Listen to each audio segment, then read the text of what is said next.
Camera, can you get that from here while you're out? I can back up a little bit for the laser point. Good. You get that? That's right.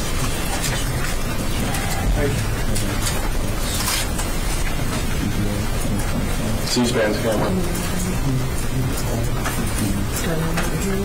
It'll be a little close. Yeah, it is. Yeah, as tight as you can get to the stage. Yeah, That's all I got right there. that's fine. That's all we got to do. Come out, because the DNA's camera here. Can you see the back side of it? I need to know if it's got black cameras. Which may have backwards.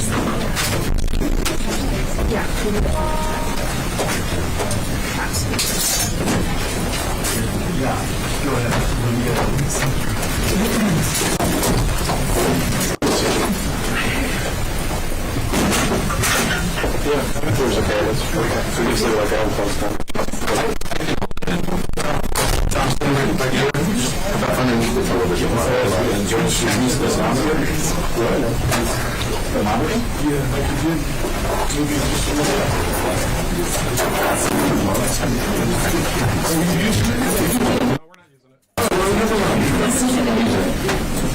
Graphic now.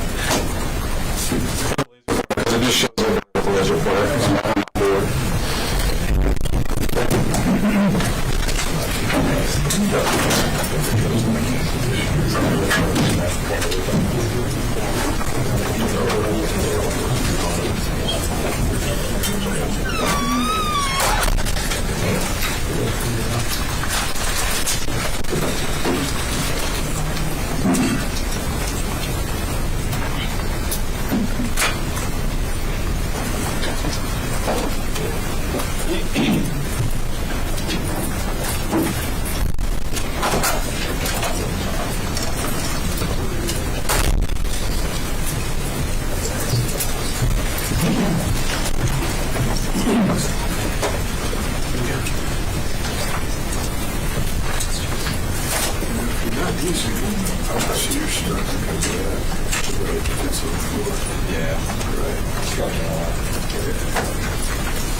Everyone, please hide or remove your badges.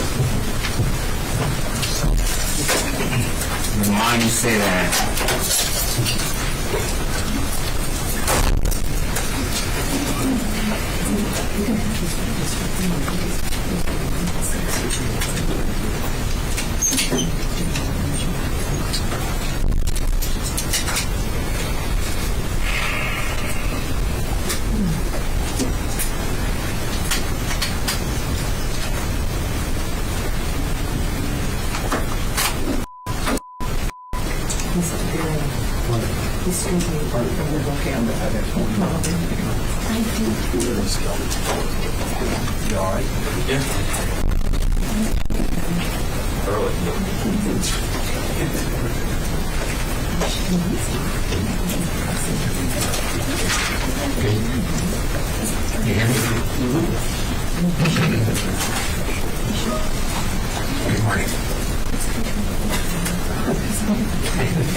Thanks to save the seat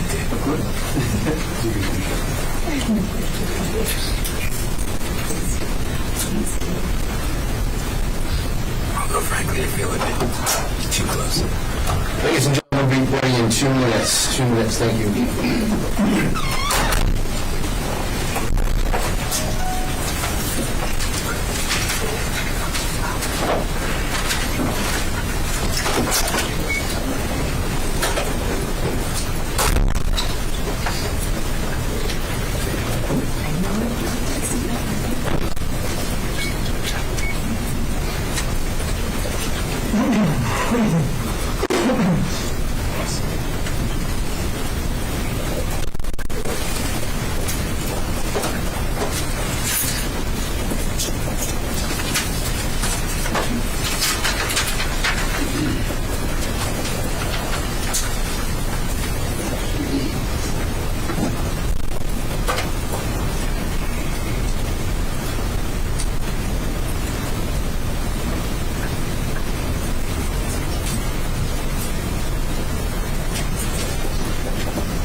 Force U.S. Central Command conducted a precision strike in the middle of the night against 3 nuclear facilities in Iran, Fordo, Natanz, and Isfahan, in order to destroy or severely degrade Iran's nuclear program. And as the chairman of the Joint Chiefs will demonstrate, it was an incredible and overwhelming success.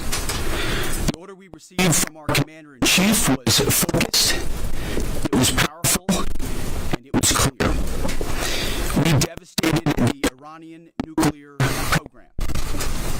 But it's worth noting the operation did not target Iranian troops and the Iranian people. For the entirety of his time in office, President Trump has consistently stated for over 10 years that Iran must not get a nuclear weapon. Full stop.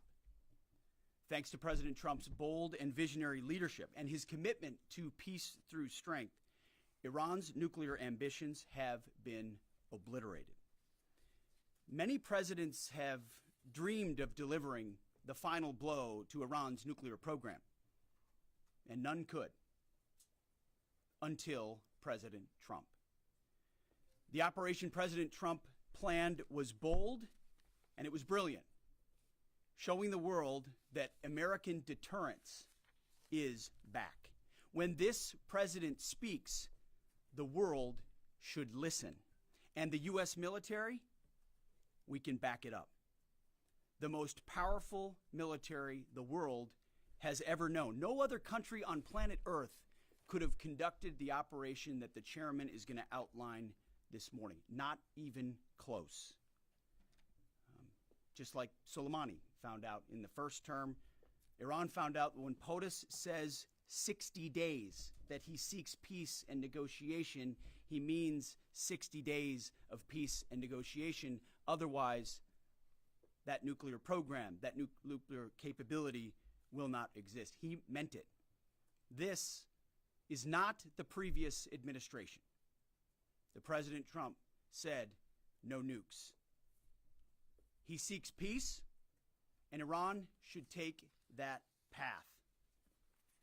He sent out a truth last night saying this: any retaliation by Iran against the United States of America will be met with force far greater than what was witnessed tonight.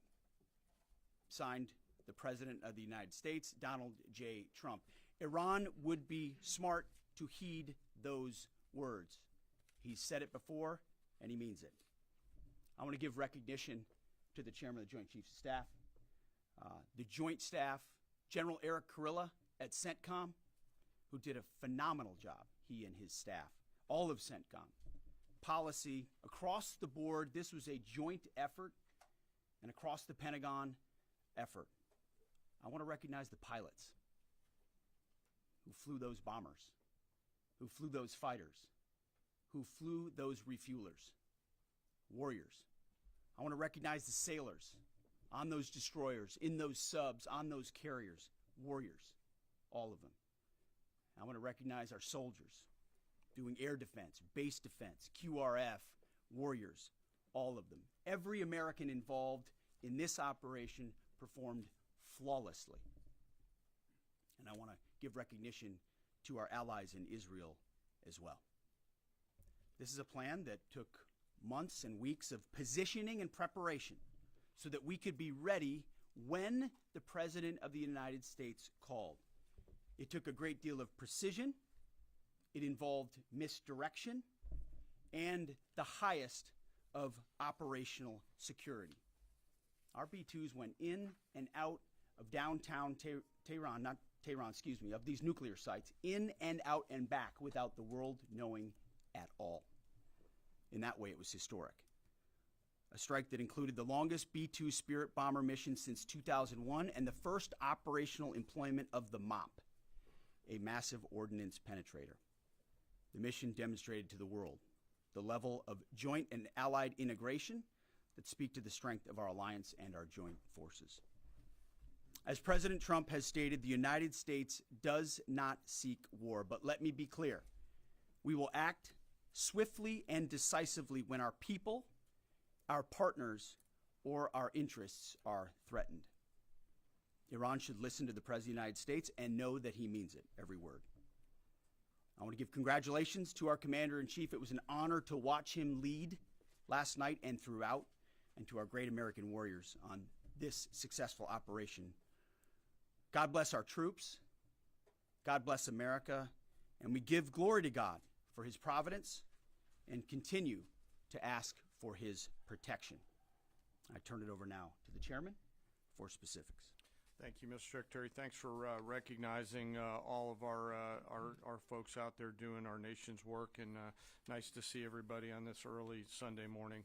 Last night on the President's orders, U.S. Central Command, under the command of General Eric Kurilla, executed Operation Midnight Hammer, a deliberate and precise strike against 3 Iranian nuclear facilities. This was a complex and high-risk mission carried out with exceptional skill and discipline by our joint force. I want to thank every service member, planner, operator that made this mission possible. Their actions reflect the highest standards of the United States Armed Forces. This operation was designed to severely degrade Iran's nuclear weapons infrastructure. It was planned and executed across multiple domains and theaters with coordination that reflects our ability to project power globally with speed and precision at the time and place of our nation's choosing. This was a highly classified mission with very few people in Washington knowing the timing or nature of this plan. I'll refer you to the graphic on the side as I walk you through some of the operational details. At midnight Friday into Saturday morning, a large B-2 strike package comprised of bombers launched from the continental United States.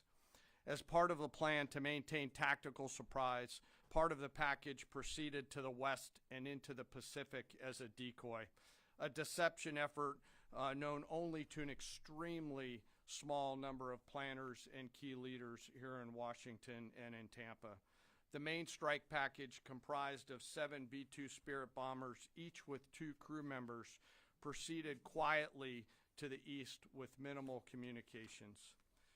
Throughout the 18-hour flight into the target area, the aircraft completed multiple in-flight refuelings. Once over land, the B-2s linked up with escort and support aircraft in a complex, tightly timed maneuver requiring exact synchronization across multiple platforms in a narrow piece of airspace, all done with minimal communications. This type of integration is exactly what our joint force does better than anyone else in the world. At approximately 5 p.m. Eastern Standard Time last night, and just prior to the strike package entering Iran, a U.S. submarine in the Central Command area of responsibility launched more than 24 Tomahawk land attack cruise missiles against key surface infrastructure targets at Esfahan. As the Operation Midnight Hammer strike package entered Iranian airspace, the U.S. employed several deception tactics, including decoys, as the 4th and 5th generation aircraft pushed out in front of the strike package at high altitude and high speed, sweeping in front of the package for enemy fighters and surface-to-air missile threats. The strike package was supported by U.S. Strategic Command, U.S. Transportation Command, U.S. Cyber Command, U.S. Space Command, U.S. Space Force, and U.S. European Command. As the strike package approached Fordow and Natanz, the U.S. protection package employed high-speed suppression weapons to ensure safe passage of the strike package, with fighter assets employing preemptive suppressing fires against any potential Iranian surface-to-air threats. We are currently unaware of any shots fired at the U.S. strike package on the way in. At approximately 6:40 p.m. Eastern Standard Time, 2:10 a.m. Iran time, the lead B-2 dropped 2 GBU-57 massive ordnance penetrator weapons on the first of several aim points at Fordow. As the President stated last night, the remaining bombers then hit their targets as well, with a total of 14 MOPs dropped against 2 nuclear target areas. All three Iranian nuclear infrastructure targets were struck between 6:40 p.m. and 7:05 p.m. Eastern Time. Again, that's about 2:10 in the morning local time in Iran, with the Tomahawk missiles being the last to strike at Esfahan to ensure we retain the element of surprise throughout the operation. Following weapons release, the Midnight Hammer strike package exited Iranian airspace and the package began its return home. We are unaware of any shots fired at the package on the way out. Iran's fighters did not fly, and it appears that Iran's surface-to-air missile systems did not see us. Throughout the mission, we retained the element of surprise. In total, U.S. forces employed approximately 75 precision-guided weapons during this operation. This included, as the President stated last night, 14 30,000-pound GBU-57 massive ordnance penetrators, marking the first ever operational use of this weapon. I know that battle damage is of great interest. Final battle damage will take some time, but initial battle damage assessments indicate that all three sites sustained extremely severe damage and destruction. More than 125 U.S. aircraft participated in this mission, including B-2 stealth bombers, multiple flights of fourth and fifth generation fighters, dozens and dozens of air refueling tankers, a guided missile submarine, and a full array of intelligence, surveillance, and reconnaissance aircraft, as well as hundreds of maintenance and operational professionals. As the Secretary said, this was the largest B-2 operational strike in U.S. history and the second longest B-2 mission ever flown, exceeded only by those in the days following 9/11. Well prior to the strike, General Kurilla elevated force protection measures across the region, especially in Iraq, Syria, and the Gulf. Our forces remain on high alert and are fully postured to respond to any Iranian retaliation or proxy attacks, which would be an incredibly poor choice. We will defend ourselves. The safety of our service members and civilians remains our highest priority. This mission demonstrates the unmatched reach, coordination, and capability of the United States military. In just a matter of weeks, this went from strategic planning to global execution. This operation underscores the unmatched capabilities and global reach of the United States military. As the President clearly said last night, no other military in the world could have done this. I join the President and the Secretary in being incredibly proud of the air crews, naval forces, cyber operators, planners, and support teams, and commanders who made this mission possible. It is their skill, discipline, and teamwork that makes this operation possible. I am particularly proud of our discipline related to operational security, something that was of great concern to the President, the Secretary, General Kurilla, and me, and we will continue to focus on this. As we stand here this morning, many assets are still airborne, and we have hundreds deployed. I ask that we keep our warfighters on their way home and our deployed service member in our thoughts. Our joint force remains ready to defend the United States, our troops, and our interests in the region. Thank you very much. We will take a few questions, Phil. Me? Yeah. So, is regime change off the table, Mr. Secretary? And to the chairman, you said the battle damage assessment is still ongoing, but do you believe that some nuclear capability in Iran remains? This mission was not and has not been about regime change. The President authorized a precision operation to neutralize the threats to our national interests posed by the Iranian nuclear program and the collective self-defense of our troops and our ally Israel.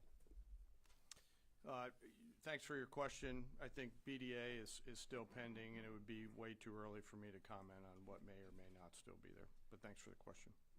Green. Green. No, behind you. Excuse me, Mr. Secretary, can you tell me, was there a particular moment when the president decided to pull the trigger on this operation where he said, now, rather than being, something in the holster, now we're going to pull the trigger on it?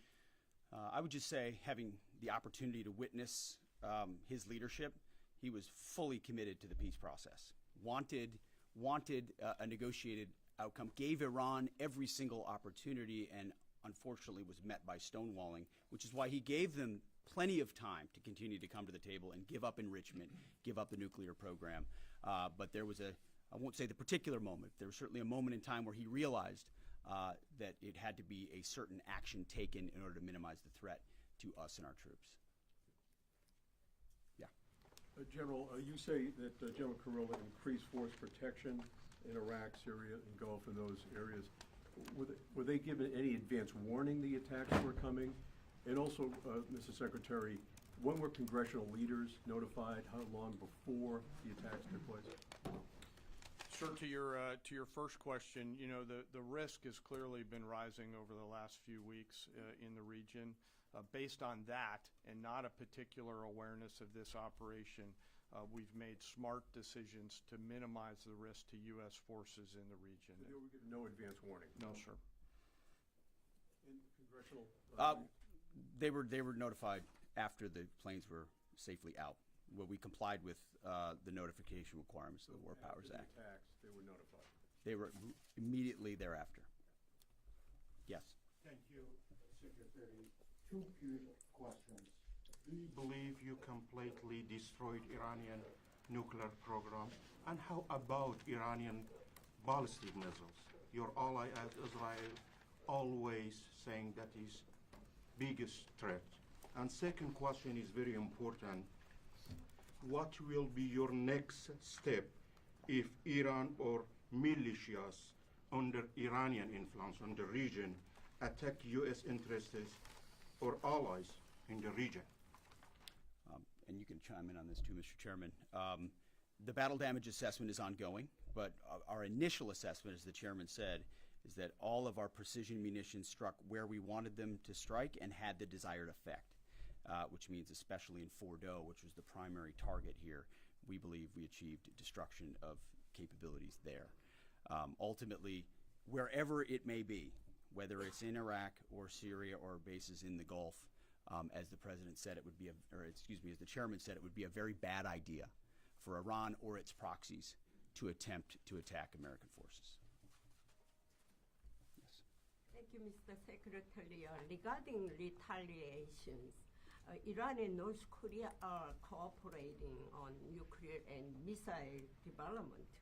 Do you think there is a possibility that Iran, North Korea, and the other forces, such as China, will join forces to retaliate against the United States? Well, unfortunately, because of the policies under the previous administration, we drove those countries together, and ultimately that creates a challenging environment. For this particular operation, the focus is on Iran and Iranian nuclear capabilities. That's our focus here, is to not just say that they can't have, but President Trump has said from over 20 years, frankly, Iran cannot have a nuclear weapon. And ultimately, he decided this is the moment, given their stonewalling, when direct military action had to be taken to prevent that from happening. Yes. Thank you very much. General Kane, I understand OPSEC, I respect OPSEC. Can you say at all what security procedures are being taken to protect U.S. troops in Iraq and elsewhere in the Middle East? And Secretary Hegseth, as a global war on terrorism veteran, what do you say to veterans who may be concerned the U.S. is getting into another open-ended war in the Middle East over weapons of mass destruction? Thanks, sir, for the question. I won't comment on what force protection measures are being taken in the region. What I will say is we're being proactive and not reactive, and being very thoughtful about ensuring that we do all that we can to protect our forces out there. And I would just say, as the president has directed and made clear, this is most certainly not open-ended. It doesn't mean it limits our ability to respond We will respond if necessary. The most powerful military in the world is postured and prepared to defend our people. But what the president gave us, as I said, was a focused, powerful, and clear mission on the destruction of Iranian nuclear capabilities. Those were the targets. That's what was struck. That's what was overwhelming. That's what was overwhelming. That's what the Iranian regime needs to understand, as the president put out last night. He wants peace. There needs to be a negotiated settlement here. We ultimately demonstrated that Iran cannot have a nuclear capability. That is a very clear mission set on this operation. Yes, hold on. Yes, right there. Thank you, Mr. Secretary. Question for the Secretary and the Chairman. How was this strike coordinated with the Israelis on a strategic level, militarily, and on a tactical level? Was there any direct Israeli military participation in this operation?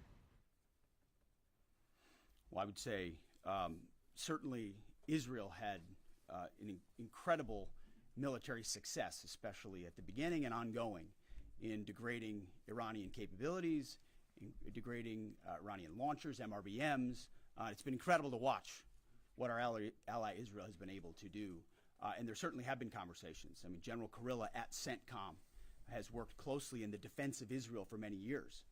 And part of this operation was the defense of Israel and the ongoing defense of Israel. But as it pertains to this strike, this was U.S. operated and U.S. led. We took advantage of some of the preparatory work that's been done over the past week and a half in terms of axis of approach. I won't get into the particulars, but as the Secretary said, it was a U.S. strike. We made sure we were not in the same piece of airspace and sky. Aside from that, that was the extent of it. We'll take a couple more. Yeah, right there. Question to the Secretary first. Are you concerned whatsoever now about the reaction from U.S. allies given the strike, particularly those in the Gulf? And to the Chairman, if I may, I understand you don't want to speak to specific assets and force protection measures, but do you anticipate at least having to bring in any further assets from other theaters to aid in force protection over the coming days? We certainly understand the challenges of allies in the region, and we have been respectful and working in collaboration with them as it pertains to basing and sensitivities there. Ultimately, they've got a lot of assets and people in those locations also where American troops are co-located. So that's a consideration of ours. We've been in close consultation with them, and we appreciate the support that we have got. Thanks for the question on sort of the global picture. And as you know, that's one of my jobs, is to look globally at the entire range of challenges. We are always carefully considering our force posture around the world, and then offering options to the Secretary and to the President. I won't comment on any future things, but the American people should know that we carefully consider those moves around the world and try to modulate as needed our force structure in the region. Absolutely. Yeah, right here. Thank you. What communications are being sent to the Iranians right now, and is there any possibility of diplomacy now or in the coming days? I can only confirm that there are both public and private messages being directly delivered to the Iranians in multiple channels, giving them every opportunity to come to the table. They understand precisely what the American position is, precisely what steps they can take to allow for peace, and we hope they do so. Yes. The president may not want an open-ended conflict. The Iranians may disagree. Are you prepared for a protracted war? Well, anything can happen in conflict. We acknowledge that. But the scope of this was intentionally limited. That's the message that we're sending. With the capabilities of the American military, nearly unlimited. So Iran, in that sense, has a choice. But we've made it very clear to them, this is nuclear sites, this is nuclear capabilities, this is the line that the president set, and we set that back. Now is the time to come forward for peace. But I think one of the takeaways from this as well is the unprecedented level of ongoing cooperation. I can't speak highly enough of the chairman and his staff and General Kurilla in CENTCOM, what they've done to look around the corner, to pre-position, to understand how an operation like this comes together. The scope and scale of what occurred last night would take the breath away of almost any American if you had an opportunity to watch it in real time. And I think Tehran is certainly calculating the reality that planes flew from the middle of America in Missouri overnight, completely undetected over 3 of their most highly sensitive sites, and we were able to destroy nuclear capabilities, and our boys in those bombers are on their way home right now. We believe that'll have a clear psychological impact on how they view the future, and we certainly hope they take the path of negotiated peace. But I could not be more proud of how this building operated, of the precision, the sensitivity, and the professionalism of the troops involved in this effort. I will take one more. We'll take one more question. Yes, right there.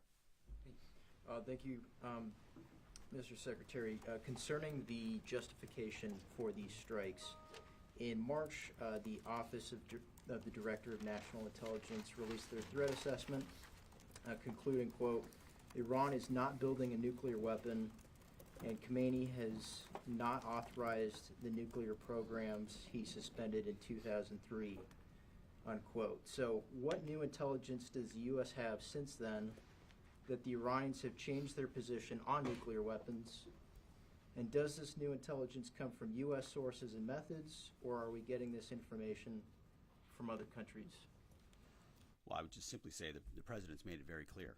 He's looked at all of this, all of the intelligence, all of the information, and come to the conclusion that the Iranian nuclear program is a threat, and was willing to take this precision operation to neutralize that threat in order to advance American national interests, reduce the Iranian nuclear program, and obviously collective self-defense of ourselves and our allies. So he looked at all of it, understood the nature of the threat, and took bold action I think the American people would expect in a commander-in-chief.